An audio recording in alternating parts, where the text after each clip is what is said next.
Cannabis is the most popular drug in Britain, with over 2 million people smoking it regularly. And over half of all young people have tried it at least once. But how much harm does cannabis actually cause? In this series, I want to see the lengths some people go to get it. I'm not going to sell it, I'm not going to be a dealer, it's just for me to smoke. So what, you go burgle people's houses and stuff? Yeah. Find out how and why they use it. So that's just enough, just to take away a bit of pain. Yeah. And discover exactly where it comes from. I mean, this is going on all over the country, and you wouldn't know that this is happening. Look, I'm not gonna lie, I, like millions of other young people, have smoked cannabis. I never got into it heavily or anything, and it never seemed to cause me any personal harm. So I'm curious to find out if that is the same for everyone else. I'll be with the police as they smash illegal cannabis grows and stop the criminal gangs behind them. I'm arresting you for producing cannabis. We've been busted, mate. Yeah. See the border agency crack down on cannabis smuggling. It's ridiculous. You keep pulling more and more drugs out. And fly halfway around the world to see what happens when cannabis is legalised for medical use. I was surprised myself. I thought, smoking cannabis for asthma? Is cannabis as bad as some people say? It's definitely addictive. I don't know how anyone can say it's not addictive. Or can it actually be beneficial? If I didn't have cannabis, I'd either be in prison or I'd be dead. I want to find out what's really the harm in cannabis.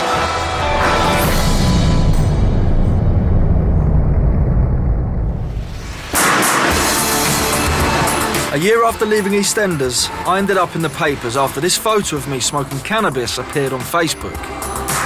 I was pretty surprised by the reaction I got, and that's made me want to discover the truth about what still is a controversial and illegal drug.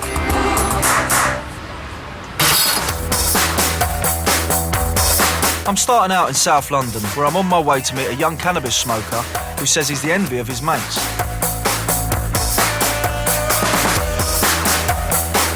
That's him on the bike, 17-year-old Tom. Unlike his friends, he doesn't hide his cannabis use, not even from his parents. Oh, and the reason you can't see Tom's face isn't because he's scared of the police. He's worried being identified might affect his chances of getting into a good university next year. My mum and dad are like the only mum and dad that I know that like properly allow it in the house. Like I know people whose mum and dad tolerate it, but not that will smoke a spliff with their son sort of thing. Like I don't mind. My dad's comfortable like smoking with me. Oh really? Yeah, you smoke your dad? Yeah, my first joint was from my dad. So. Really? How old were you when you gave you your first joint? 14, 15. I just picked up and I asked him one time, Dad, can I smoke some pot in the house? And I was so nervous. I was just like, because I had loads of friends around as well, and he was just like, yeah, sure, mate, as long as I can have a bit. And I was just like, oh, jeez, really?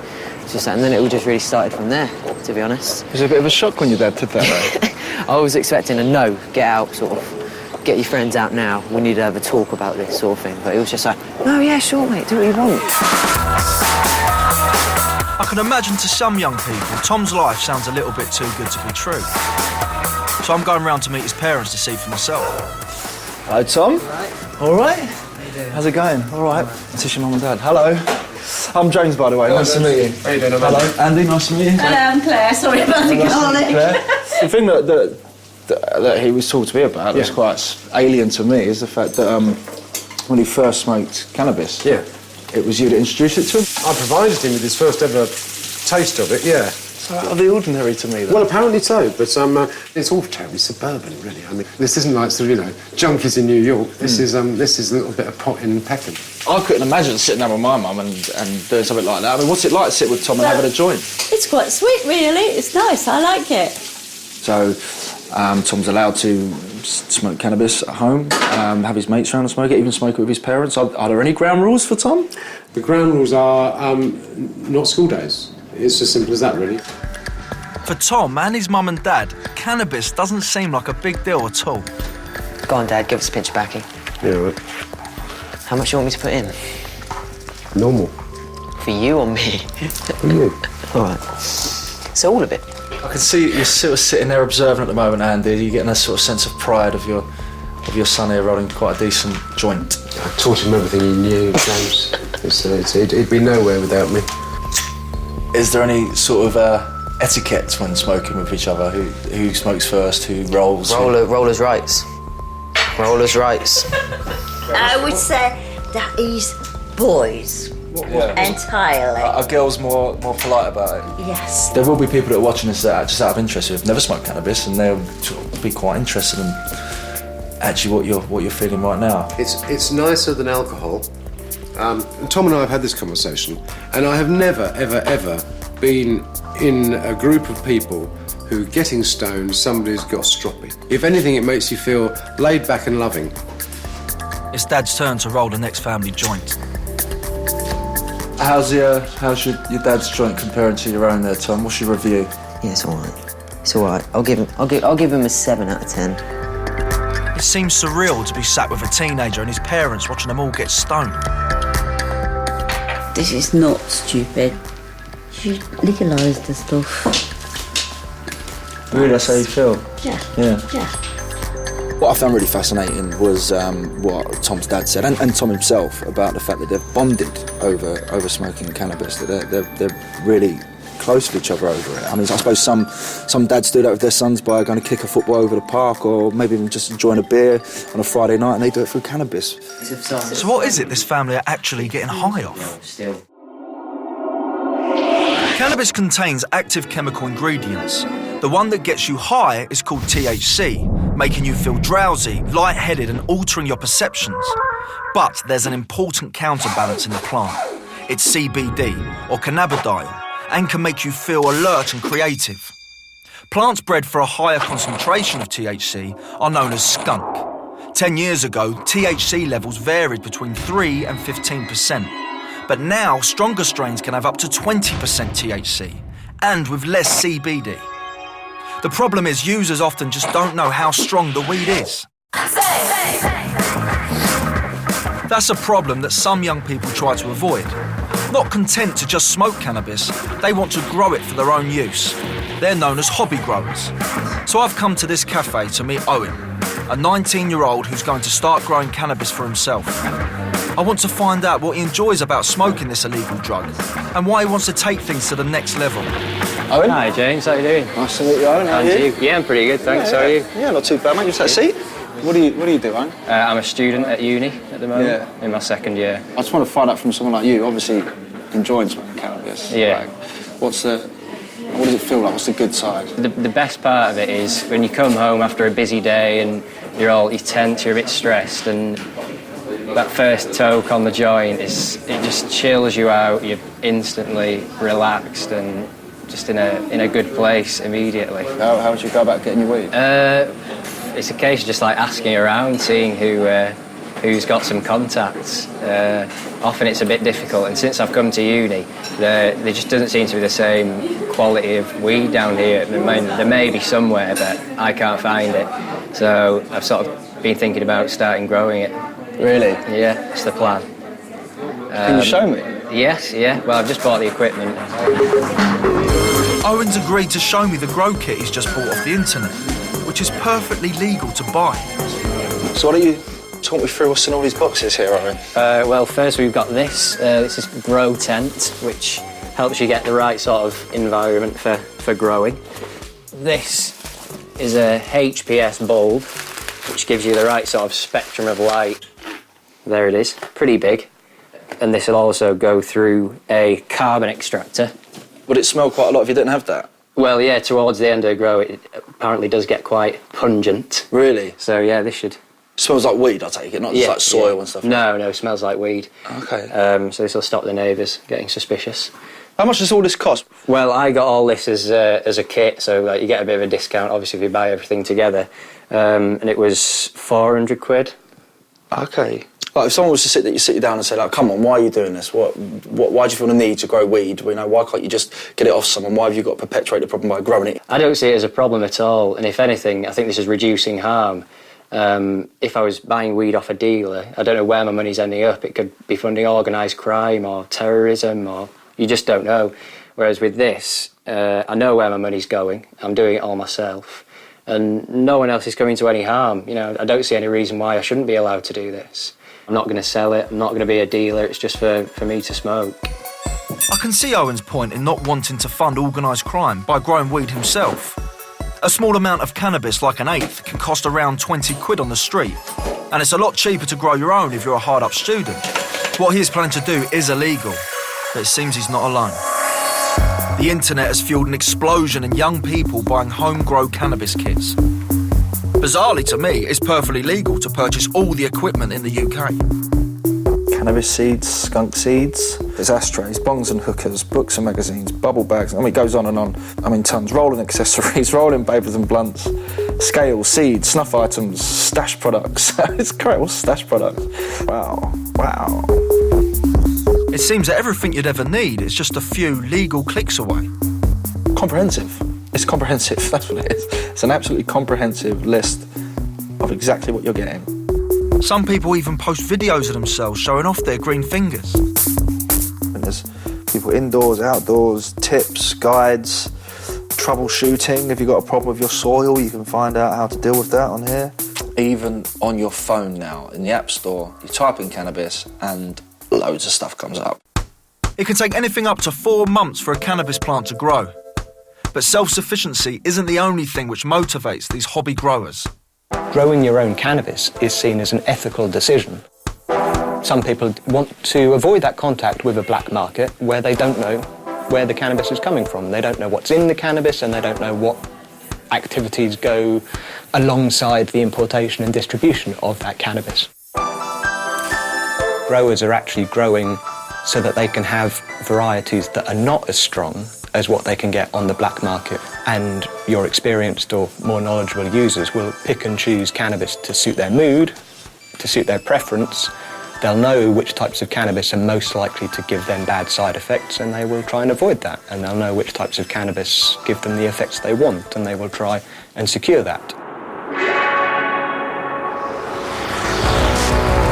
I want to see a small hobby grow for myself.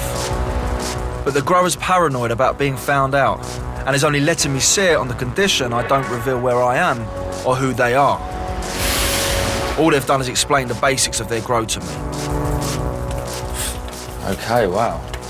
So we've got the reflective materials on the side. I suppose that's to get the most out of all the light. We've got a couple of plants in there. They're quite young at the moment, I can see. They're quite small. We have a bottle here of yellow liquid, which is producing carbon dioxide, which I know from GCSE science, it's good for photosynthesis. And you've got a little fan there, and extraction system, which is going out there. I think that's feeding it out there, and you've got something coming in down here. I was talking to the person that this belongs to. I mean, this whole setup cost him like under 100 quid, including the seeds. I mean, this is going on all over the country and you wouldn't know that this is happening. But this boom is not going unnoticed. Last year, police forces across the country uncovered nearly 7,000 cannabis cultivations. That means, on average, the police were busting around 120 illegal cannabis grows a week. I'm with Avon and Somerset Police on the first day of Operation Viscount, an intensive 4-week crackdown on larger commercial cannabis growers. Last time a similar operation saw cannabis with a street value of around £6 million seized and 68 people arrested. Whilst their focus is on smashing big commercial grows, anyone caught growing even a small amount is vulnerable. Let's go.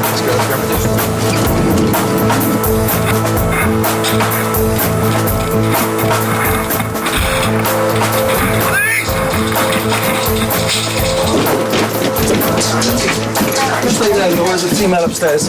To grow cannabis indoors, you need strong artificial light. This generates an abnormal amount of heat, which enables the police to use thermal imaging from surveillance helicopters to identify suspicious properties. But they don't always get it right. This is the address we've just come to today, and the heat is marked by black, so you can see that the loft of this house is extremely hot. And there is other intelligence to support us getting a warrant for this one. Hence, we got the warrant and executed it. However, in reality, what's happened is the house is very hot. You keep heating on all the time, and they've got no loft hatch. Right. So all that's happened is the heat has just gone up into the loft. So with this one, though, there was intelligence as well? Yeah, there was other intelligence, right, okay. as well as the helicopter. Yeah, okay. But on this occasion, he was wrong. He was wrong. We get back in the van and head on to the next raid. You go to all sorts, industrial units, barns, houses, sheds, lofts. So how big in someone's house? Like, they use the whole house or just like the basement? I've been into a house where literally every room has been filled with cannabis. Wow. Literally, the guy was sleeping in the hallway. You never know what you're going to face on the other side of a door as well, that's the thing. It could be anybody wielding a knife or machete, anything.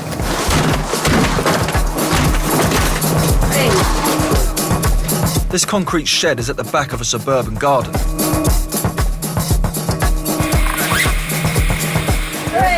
There we go, we found some plants. Feels like a sauna in here.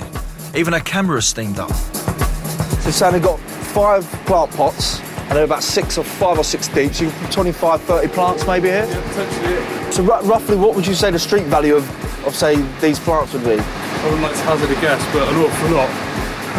So wholesale, like the 500 to 1,000, you've got like 15 to 30,000. And then street value would probably be about double that. Double that, so about possibly 50 grand, let's say, £50,000 roughly. Yeah. 50 grand worth of cannabis is now the official property of Avon and Somerset Police. It's an exciting part of your job, though. It's exciting, but you end up just smelling of cannabis for weeks after. Yeah. Literally, you have about 2 or 3 showers and you still stink of it. You've got to chuck your clothes away, so you end up wearing really old clothes, because it's proper messy. Sergeant Bain calls me over into the house. He's discovered another grow going on inside.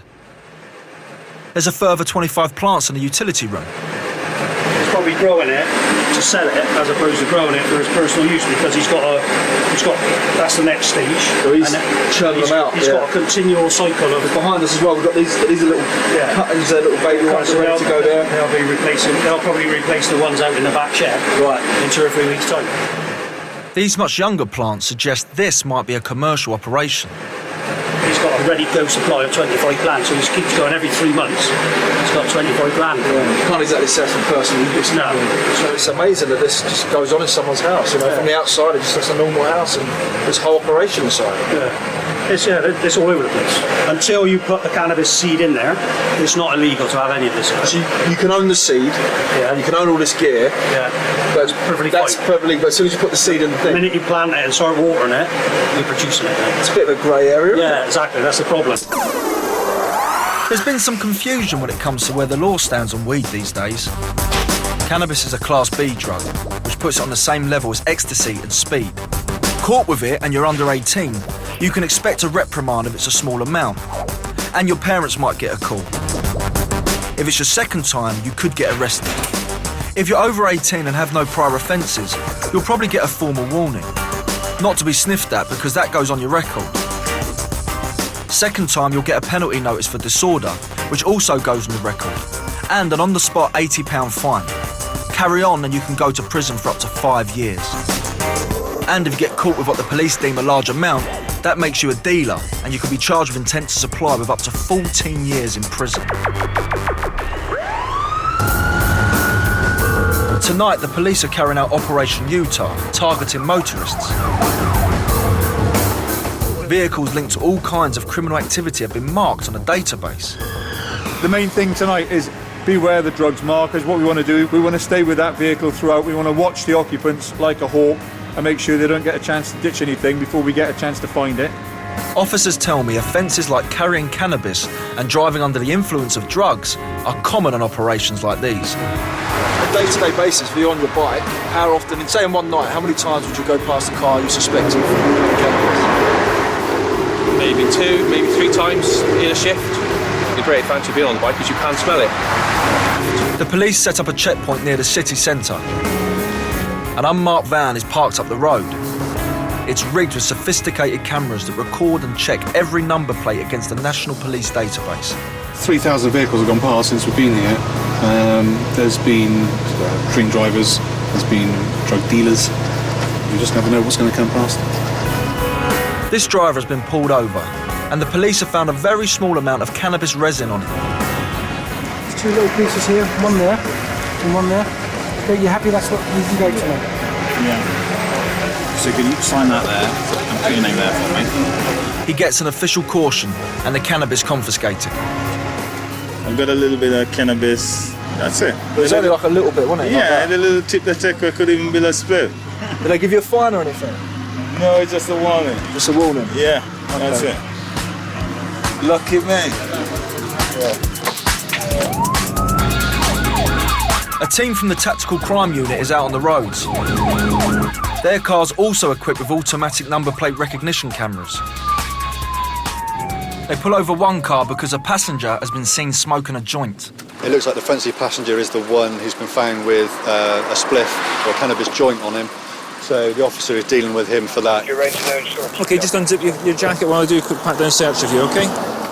But that's not their main concern. The officers suspect the driver might be stoned. I'm just going to look at your eyes a minute, all right? Because obviously, do you know about the effects of driving whilst under the influence of cannabis as well? No? How often do you use cannabis? All the time. How often a day? One a day, is it? Or two a day? Maybe one when we get back from work, a couple when we go to bed. Okay. I'm just looking at your eyes a minute, all right? Just see how they react to the light. Police take driving under the influence of drugs as seriously as drink driving. Yeah, they are reactive, that's fine. What I'm going to do, because of what you said, I'm going to do what we call a preliminary impairment test. All right? Okay, this is what we call the Romberg balance test. What I want you to do is stand up straight with your heels and toes together and your arms by your sides. Okay, and I want you to do heel to toe, heel to toe, heel to toe, 3, 4, 5. With no cannabis equivalent of a breathalyzer, the police use a series of coordination tests to establish whether someone is stoned. Heel to toe as best you can, as straight, that's it. Okay, this is what we call the one-legged test. Now I want you to lift your left hand, touch your nose, and down. If you just keep your arms by your side and just raise your foot as high as is comfortable, 6 to 8 inches is normal. That is the end of the test, and I can't see any reason why we should take you into custody. Your eyes are within the range of being okay. I know it's a bit embarrassing, but you've passed anyway. Thanks. If he'd been found to be stoned, the consequences could have been as serious as getting caught drink driving, and no wonder. Some experts claim that smoking a joint can cause the same level of impairment on driving as drinking 4 pints of beer.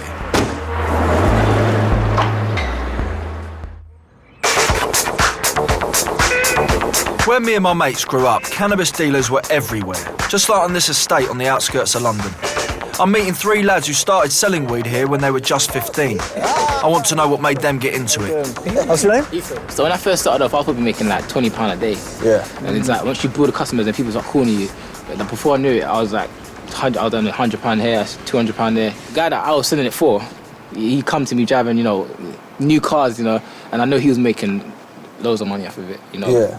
Probably because because I know he had loads of guys selling it for him. So if I'm giving him, a part like £100 a day out of what I made, and you've got 10 people selling it for him, yeah, that's like £1,000 a day. I smoke it all, you know what I'm saying? Sell some of it, smoke it all, hardly make enough money, and everyone else was making money, but I just smoked it all, so I wasn't earning that much weekly.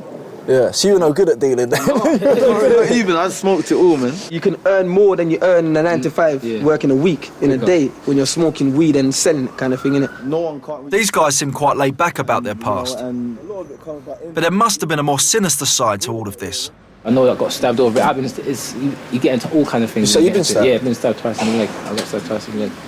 Because of the whole gang, and it's a dangerous game, man. Some people say that weed can't be addictive, you know that. So, tell what you feel when you're addicted. Like, the funny thing is, some people could say that we don't get you addicted, but they don't know that they're addicted. They just think that I'm in control. But someone said it's once you try and stop, you realise you are addicted. When they started to see the downside of smoking weed, they decided to quit using and dealing and clean up their lives. I never got to that stage where I was like, like banging my head on the wall and biting the curb and stuff like that. I never got to that stage. But I've seen people like that for real. I've definitely seen people smoke weed and they become crazy. It's like you can't even talk to them. They're mad in the head. I know guys that used to be good kids, good guys, and when they start smoking now they're paranoid, they're mad. You talk to them, they're quick-tempered. These are the first cannabis users I've met who aren't singing its praises. There's clearly a much darker side to using cannabis I've yet to see. I've come to Dartford in Kent to meet a lad called Kian. He started smoking cannabis when he was just 11, and now at 14 says he has a problem with it. Kian? Hello, mate. I'm James. How you doing? His mum and dad have told me he's quite shy and withdrawn. He spends most of his time on his own in his room. How's it going, mate? You alright? Yeah, I'm fine, yeah. Well, how much are you smoking? Well, I'm smoking like most days.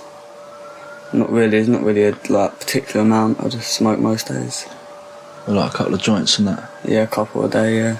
Well, how old were you when you started smoking? First tried it, I think I was 11 when I first tried it in one of my mates' shed, and then now I've sort of got a bit attached to it since like last year, and since then I've been like quite on it, so it's not really good. At first it's like just fun, get stoned, laugh at just anything really, but then after a while you realise the effects from it, and it's like does mess you up quite a bit. I've only been smoking it enough for it to affect me for about a year, and I've felt full effects from it. Do you mind telling me what those effects are though? Just paranoia really, and you just, I'm not sure. Like, I'd be, just say if I'm walking home on my own, I'd be paranoid, I'd be looking at cars and I'd think there'd be someone in there, and I'd be like, and just different things like that. Sometimes you can feel depressed, like out of nowhere, you'd be sitting there all fine. Like today actually, I was all fine earlier, and then I just started feeling all depressed randomly. People think like weed, no, it's just a laugh, but it's not. Yeah, it can be really serious. It does really mess you up. There are people out there that it's like, they reckon it's not addictive, it's like a really easy drug just to put down. No. What would you say? What would you say to them people though? It's definitely addictive. I don't know how anyone can say it's not addictive. It's extremely addictive. Well, I wouldn't be smoking it anymore. Downstairs, it's time for dinner. Where shall I sit? Anywhere you like. Sit next to you, maybe? Is Kian not coming down for dinner now? I think so, no. I said you come down for dinner. That's why I'm not hungry. I discovered that Kian's mum, Sarah, also used cannabis as a kid. So when you were growing up, Sarah, how old were you when you started smoking? I was 13. Yeah. Yeah. Yes. I started smoking quite young, but I'm so glad that I don't smoke anymore, like I say, because it was making me paranoid in the end. Has it been tough, you know, being an ex-cannabis smoker yourself and now seeing, you know, your kids going through, you know, cannabis use and experiences? Has that been quite tough? It has been, knowing when Kian comes to me and says, oh, I really want to give up, you know, I'm really trying, and he says, right, I'm going to give up today. And then you know he's coming and he's sort of stoned and stuff like that, and you think, oh, poor thing. Right, Kian, you ready? Kian's not hiding in his room for the rest of the weekend. Friday night for him means he's going to a party with his mates. Hello. I'm in the car, like, on my way down, mate. Alright, cool, mate. I'll be there in about 10 minutes. How often do you go out like this, every weekend? Yeah, most Fridays and most Saturdays I go out like that. His dad, Chris, seems resigned to the fact that Kian will probably end up getting stoned tonight. Nice to meet you, Kian. Cheers, mate. Really nice talking to you. Right, see you later. All the best, mate. See you later. On the way back, I asked Chris how he thinks Kian has changed since he's been using weed. When he was starting secondary school, he had tremendous potential. He was very clued up, very quick with things. He's lost that quickness now, you know, because of the cannabis. And I just think they could have done so much better at school. But I just think he's been robbed, really. But Kian is not alone. More and more young people are suffering from serious cannabis problems. Last year, almost 4,000 people his age were offered help to get them off the drug. The police are making every effort to stop cannabis reaching the streets in the first place by busting the big-time growers. Officers from Operation Viscount have been tipped off by the electricity board. They've detected an unusual increase in electricity use coming from a small industrial unit near Bridgewater in Somerset. The information that we've had is reliable. It's been checked out as far as it can be, and we're quite confident that we're going to find something there.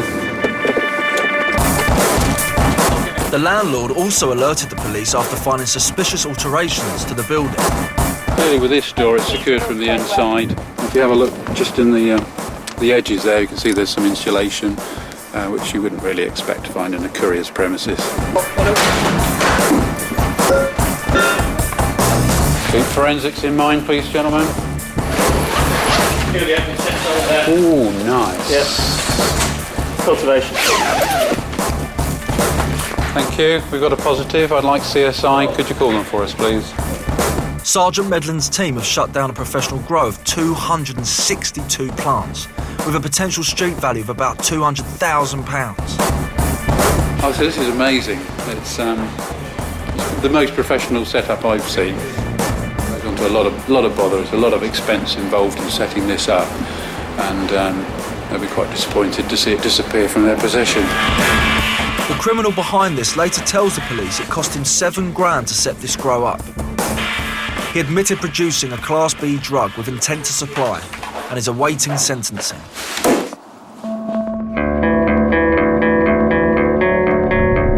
So far, I've only met people who use cannabis to get high. But some people think they need cannabis just to function. In Weston-super-Mare is a young mum of 3 who says she uses cannabis not to get wasted, but to keep her emotions in check. Hello, Laura. Yes. Hello, I'm James. Nice to meet you. Nice to meet you too. All right. Come in. Coffee, tea? I'll take a tea, please. Well, I don't really know much about yourself, you see. No. So... Well, I'm 26. Yeah. And basically, I started smoking when I was about 14. So I've been on it 12 years. And I started smoking it because reality came a bit too much. Couldn't deal with reality very well. I was 14. I was helping bring up my little sister because my parents both had alcohol problems. They were always arguing, splitting up, you know. And it just became a bit too much, really. So I started smoking and drinking. But I kind of worked out that drink really wasn't for me. It made me quite violent, quite aggressive. I was always getting into trouble, doing the wrong stuff, mixing with the wrong people. And I just really found that, you know, cannabis, for me, just makes me a better person as a whole. Makes me calmer, makes me more reasonable, helps me to think straight. Really think it makes you a better person? Yes, I do. Yeah, absolutely, yeah. I mean, when I'm not on cannabis, I'm really aggressive, really argumentative. It's very hard to find reasoning in me. Very, very difficult. I shout, I punch doors, I kick doors, I kick walls. How much do you smoke then? I have one in the morning when I get up, before the children get up. Would that be like you have one spliff? Yeah, one spliff in the morning, yeah, when I get up. I'll roll it and I'll go outside and smoke it before the children get up. And then when all the kids go to bed at night, before I go to sleep, I have one then. It sounds to me like you, rather than being addicted to cannabis, which is what you say, and I completely believe you, it's like you're addicted to treating that anger. Well, if I didn't have cannabis, I wouldn't be here now. I wouldn't have my children. I'd either be in prison or I'd be dead. It's as simple as that. I catch up with Laura again later, just as she's getting the kids ready for bed. Right, Beth, you're going to come and have your hairbrush, darling, because we're going to go up to bed in a minute, OK? We just did it! I know, but we need to make sure that it's proper, don't we? Otherwise, we won't be able to brush it properly in the morning. It's also nearing the time when Laura will want to smoke her second and last joint of the day. Right, you guys get into bed and Mummy will sort it out. Look at the state of your bedroom. Guess what you're doing in the morning? Tidying up. You are. I love you. Right, sleep now. No noise, no silliness, OK? Or TV goes off. All done. And how was that? Tiring. Yeah? Yeah. It went down all right, though? Yep. How are you feeling right now? Because you haven't had a smoke all day. I haven't. This morning. No. So how do you feel right now? I'm definitely ready for my nighttime smoke, I think. It's been a long day. Sitting here with Laura smoking, I still can't ignore the fact she's got young kids asleep upstairs. What would happen? What would you do if suddenly, you heard maybe Reese crying out for you upstairs or something? What would happen right now? Well, I'd put my spliff down and I'd go up and sort him out. Absolutely, yeah. The kids come first. And for another, I wouldn't want him coming down here. I tried to keep this from them as much as possible. What if one of them run in now? To be honest with you, nothing. Because to them, this is a roll-up. And Ellie, in all honesty, she'd be like, Mummy, are you rolling a medicated fag? And that's what she'd say, are you rolling a medicated fag? Because that's what she thinks it is, a medicated fag. and I'd just be like, yeah, let's take you back up to bed, come on. So how's that now? Yeah, it's nice. You can feel the anger going down and the relaxation coming up. It's a really, really nice feeling. Just the tensions of the day just slowly simmer down. It just feels like a weight's being lifted. There are a few places around the world where cannabis has been decriminalised. If Laura lived in one of these, she wouldn't need to break the law. And I'm not talking about Amsterdam.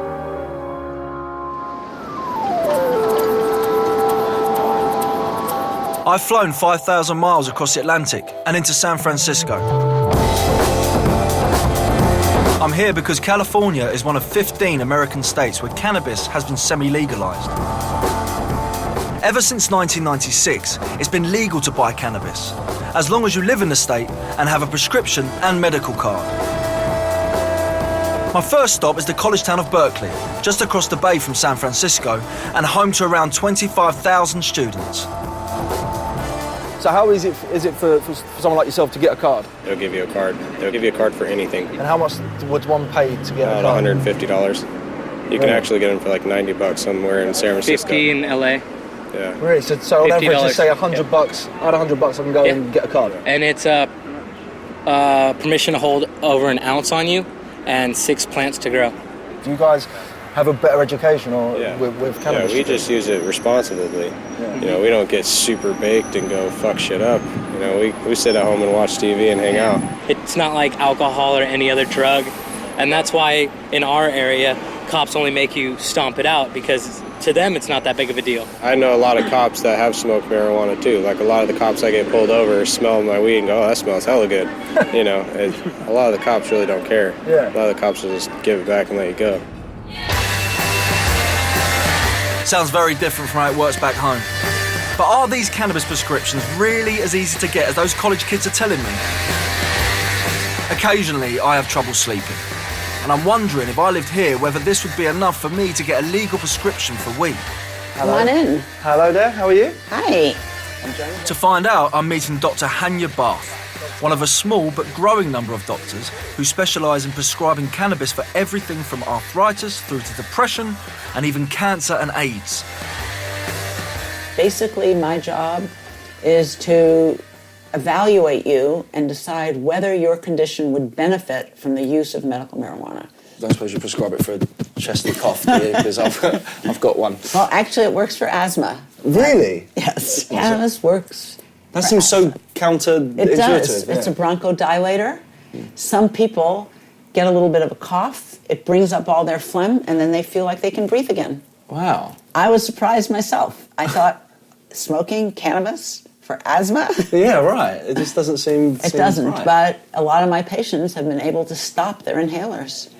Well, there is something that I suffer with for quite a few years, on and off, in bouts, which is insomnia. Okay. And it maybe lasts for a week or two when it's quite severe, and then I'll sort of be okay for a few months, and it might come back. Have you used marijuana at all, cannabis, or never? I've smoked cannabis before, but not to treat. Well, did it help you sleep? I suppose it does make you feel sleepy, yeah. I suppose so, yeah. So that's one of the questions that I ask patients. Have you tried it? And if you have, does it actually alleviate the symptoms for which you want to see me? What do I do about going to get it then? I would give you what's called a recommendation. It certifies that you has your name, your birth date, and when I saw you in my office, the exact words of this are, he or she was found to have a medical condition that in my professional opinion would benefit from the use of medical cannabis. I would give this to you, and then you would, if you wanted, you could go to a dispensary and purchase marijuana. But doctors don't decide what strength or strain of weed you should use. That's where cannabis dispensaries come in. I'm heading to the Berkeley Patients Group, one of the first dispensaries set up in California. Part Amsterdam coffee shop, part like an ordinary chemist, these non-profit places advise you what strain of cannabis is best. And there's an awful lot to choose from, and some surprising ways to take it. What is that? What? This is kind of a novelty piece, actually. It's a giant pipe. It's actually functional. and it's almost like a two-person job. You know, one person to hold it, another person to light it. We rent stuff out here in the store for people to medicate with in our lounge. A prescription from my GP back in Britain costs £7.20. So how much would it cost me here to get my so-called medicine? It starts at $60 an eighth at the top of the line, all the way down to $10 smoking blend eighth that you can get. We have Casey Jones at $35 an eighth today, which is almost unheard of in other places. You know, $35 an eighth. It's very affordable. UK cheese for $40. What makes it UK? The strain itself actually originated from the United Kingdom. Really? I've got to say I'm slightly disappointed that the strain that's representing the UK is only in the middle of your menu. I want it to be represented in the higher end, you know? It's true, we do have the Dutch treat at 60. Oh, right, okay, is that the better stuff? Right, okay. Are you a patient yourself? I am a patient. We're all patients here. I meet another staff member in the medicating area. Will has just finished his shift and invites me to sit down with him whilst he medicates. Can I ask you what for? Sure. Chronic pain and anxiety mostly. Okay. And how do you prefer to consume your cannabis? I like, to use a bong a lot, a water pipe, some people call it. It's a cleaner way of smoking. You get the filtration from the water. Yeah. It's a little less harsh, you could say.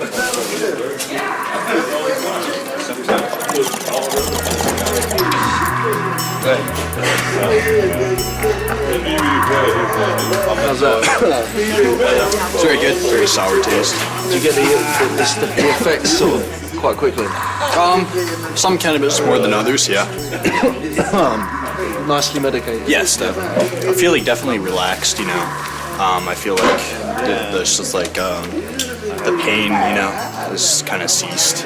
Like just I feel like really mellow, Driving back into San Francisco, I'm curious to see just how open people are about smoking what they all insist on calling their medicine. I head to a record store and catch a whiff of something very familiar. How you doing, all right? I was going to ask you if you're cannabis smokers, but I can smell it already, man. You having a little smoke? Yeah. Do you guys have the card thing that you need? We do. Do you? So this is it, so you're a card-carrying medical cannabis patient, right, okay. What are you diagnosed with, or what are you using it for, like? Because I like to smoke, that's all. I think I said for sinus headaches, but that's just a front. Every day before I leave the house, I'm definitely medicating. I'm a true, cannabis fanatic. I like sativas in the morning, I like indicas at night, I like kush all the time. I use it for dealing with the world. So you smoke daily? You smoke every day? All day, every day. From morning till night? All day, every day. I would think that would have harmful effects, smoking every single day, all the time. I feel better than ever.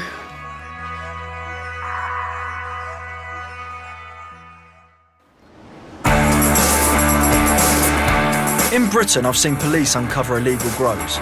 So I'm wondering where all of this legal weed here is coming from. James, It's John, nice to meet you. John has given up a lucrative job as an estate agent to become a full-time cannabis grower. This is considered a small grow by California standards. Small-scale farmers like myself are everywhere, and a lot of them are doing much larger gardens than what I have here. How many plants do we actually have here? About 65 to 72 is my range usually. That stays within the legal limits of the area, and it is enough for my patients for whatever their needs may be for the next couple of months. A garden this size can yield approximately $8,000 to $10,000 a month, maybe. Yeah, are you a patient yourself? I am a patient myself, yes. Yeah. Well, what's your ailment? I suffer from occasional depression. I have a very light ailment. I medicate very occasionally. This is starting to get faintly ridiculous. Every single person I meet tells me they are medicating, often with a smile on their face. Are there people that, aren't patients, haven't got any medical ailments, and they're just do you know what I mean, getting a card to... Yes. A lot of people do it. I would say greater than 50% of the people with medical cards are using it for recreational purposes. And what's your personal opinion of people maybe like that are flouting the situation here? Philosophically, for me, it's a benign plant. It should be enjoyed. It should be used sparingly. We know what it can do. The truth is out there. The propaganda is, skewing more towards reality at this point, and it's only a matter of time before it's an accepted part of society. Before I head home, I've got just enough time to squeeze in a little bit of window shopping. The demand for cannabis is so high here, it's created California's latest retail boom. Amazing, absolutely amazing. It's like a B&Q. This is WeGrow, the first in a chain of superstores legally supplying everything a cannabis grower could ever need. Started up by a former Wall Street trader, they aim to open up in all 15 American states where medical cannabis is legal. These are marijuana plants because I can smell them. Yeah, that's cannabis. Madness. I mean, there's a massive contrast from what we see in the UK, going to a hydroponics shop and they're growing tomatoes. Around these parts, it seems coming to WeGrow is as normal as browsing the aisles at IKEA. Welcome to America.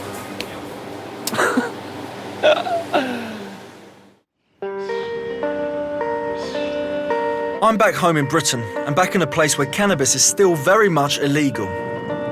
Having met those young people in California who get away with using cannabis for so-called medical reasons, I'm meeting someone here who would give anything to be in their shoes. Nice to meet you. How you doing? Yeah, I'm alright. I'm alright, thanks. Jason, who's 30, is one of thousands of people in Britain who suffer from the debilitating illness ME. He's had it since he was 10. What are you going through? It's kind of just like living with the worst dose of flu you've ever had in your life, but constantly. That is kind of what it's like day in, day out. Your legs literally don't work, and with added extras like migraines and just not being a normal person. Jason has turned his back on conventional medication because of the side effects. With the painkillers, you've got all the liver failure, you've got the possible stomach damage, the pancreatitis, all these different things. I was like, what do I do? I'm not taking any more painkillers. So someone said to me, have you thought about cannabis? I was like, no, very much not. Why would I? I'm against all drugs. Why would I want to take one of the harmful ones? But Jason did decide to try it, and his symptoms were relieved. Cannabis means life for me, literally life. To avoid using tobacco, which Jason thinks is more harmful, he uses a vaporizer, something I've not come across before. So that's just enough, just to take away a bit of pain. Right. And you just put it on to the vaporizer, and you just let it heat up, which then just vaporises off the THC and the CBD. So once it's done, you just take the tube and you just... So right now, you're actually committing a crime right this second. How does that make you feel? It is really difficult to get your head around that, the fact that just sitting here, taking away my pain in the safest possible way that I can, that is breaking the law. Well, are you prepared to go to prison, or are you prepared to... Well, I haven't got a choice. It's as simple as that. I have not got a choice than to take my chances. I can see that Jason really believes that cannabis is the best thing for his pain relief. Unlike some of the people I met in California, I feel that he's for real. But as he's breaking the law, I wonder what his mum and dad think of this. Did he try and keep it secret from you when he first started smoking cannabis? To start with, he didn't actually keep it a secret, but he didn't actually tell us because he knows how much I worry. Did you notice as big a change in him as he did? Yeah, definitely. He was nice to see an actual life coming back into him that can perhaps get some normality. But unfortunately, it's against the law. What are we going to do if the police come knocking at the door? What would happen, if the police come in, raided his room and took him away? I mean, that... I'll go with them. That's all there is to it. But, I hope it doesn't. It's ridiculous to be in that situation, knowing, something's helping him, prolonging his life, because the painkillers will kill him. It's his life, and it's not fair that life has treated him the way it has. And he just needs to have some sort of normality. And if this is helping him do it, then I stand by him. You know, if I could take this ME off him now, I would. Just to give him a few days rest. But unfortunately I can't. Professor Nutt? Good to see you, David. I'm James, nice to meet you. I'm meeting Professor David Nutt, one of Britain's leading scientific experts on the effects of drugs, to find out why he thinks cannabis can't be legally prescribed to someone like Jason. I think it's appalling that since 1971 we have not been able to prescribe cannabis for medicinal purposes. Queen Victoria thought it was the most wonderful treatment for childbirth pains, and that's why she had so many children. She swore by cannabis medication. Professor Nutt used to be the government's top scientific advisor on how to classify banned drugs, until this happened in 2009. The government's chief advisor on drugs policy has been sacked after insisting that alcohol and cigarettes are more dangerous than cannabis and ecstasy. It was Professor Nutt's job to provide scientific facts on the harm of drugs. Controversially, he claimed horse riding was more dangerous than taking ecstasy, and that cannabis was one of the least harmful drugs, putting it after alcohol and tobacco. His findings didn't sit well with the government, and he was fired. It's hard to know exactly why I was sacked. I think they probably just got fed up with me telling the truth about drugs and pointing out the fact that the current drug laws are actually not based on science and evidence. Cannabis isn't broken down into toxins, so as far as we know, there's no damage from cannabis itself. It doesn't damage tissues. One of the reasons cannabis is safer than almost any other drug is that no matter how much you take, you do not die. It is never lethal. So if this is true, why does Professor Nutt think the politicians didn't want to listen to him? Once a drug's illegal, you cannot have a rational debate about it, with a politician at least. Because illegality puts it in another dimension. Illegal activities, legal activities. They say you can't compare them. But of course, you have to compare them. The whole process of thinking rationally about drugs was completely disrupted by the last government. I'm just going to ask you outright, what's the harm with cannabis? The biggest harm of cannabis at present is the fact you get a criminal record if you're caught with it. And that's why I've been so keen to get the harms in proportion, because I think the harms of a criminal record are much, much greater than the harms of cannabis to the average person. This is not an opinion shared by the police. It's next road on the left. Officers from Operation Viscount are continuing their crackdown on illegal cannabis grows. And I'm back with them as they're about to strike again.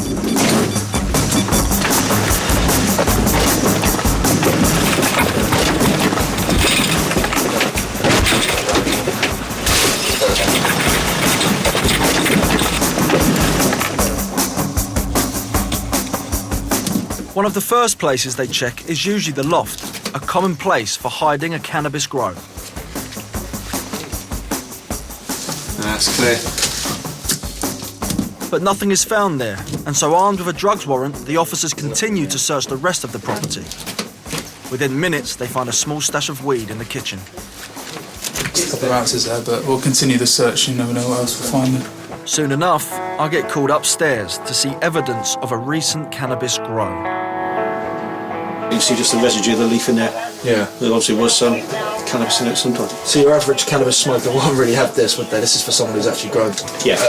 Growing or drying quite a lot of. Yeah, that's right, yeah. Outside, Sergeant John Bain uncovers further proof that cannabis has been grown here. He's grown some plants in here, not many, 6 plants, in just a very small little setup. I'm stunned that the heat given off from growing just 6 cannabis plants can be picked up by thermal imaging. We've had ones that have only been 1 or 2 plants, and it still shows up. Because you've got to have a 600 watt bulb to get any growth at all. So even with a couple of bulbs, it still generates 1200 watts worth of heat. So I don't think people realise that. I don't think people don't. Someone else a bit shocked by all of this is the homeowner. He's just come back to find his front door missing and his house full of coppers. We've been busted, mate. Yeah. I got 6 plants on and busted. Yeah, so they were your plants, were they? Yeah. Yeah. Because we were maybe speculating you had maybe a son or something that did it, but it was you yourself, mate. No, it was me, mate. Why were you growing cannabis plants? My dad's a fucking sky eye, and there's some money to get me out of the shit. Because what this guy has been doing is illegal, it's up to him to repair any damage the police have caused. Everybody around here knows I go around the fucking club and have a drink on a Monday. Why didn't they just come round there and I would have opened the fucking door for them? Yeah. Now it's going to cost me for the fucking door. So you've got to pay for that door now as well? Oh, yes. So all for growing 6 plants in the back, Yeah, 6 plants. A few quid, Yeah. and now you've got your door smashed in. Yeah. The police formally arrest the man for the production of a Class B drug and take him off to the station for more questioning. Whilst that signals the end of this small cannabis grow, next time I discover that this is just the tip of the iceberg. I'll meet some of the ringleaders responsible for the commercial cannabis boom in Britain. The only thing that police are doing at the moment is putting more power, more money into the hands of the organised gangs. Spend time at one of Britain's only cannabis addiction programmes. We could fill this place. Absolutely fill it. I'll follow the UK Border Agency in their attempts to stop cannabis being smuggled into Britain. And I'll find out about the serious organised cannabis gangs that are also tied up in hardcore drugs, violence, and even people smuggling. Were you allowed to leave the house? No. That sounds like slave labour. Up next tonight on BBC HD, it's EastEnders, and later on, getting hypothetical, it's QIXL.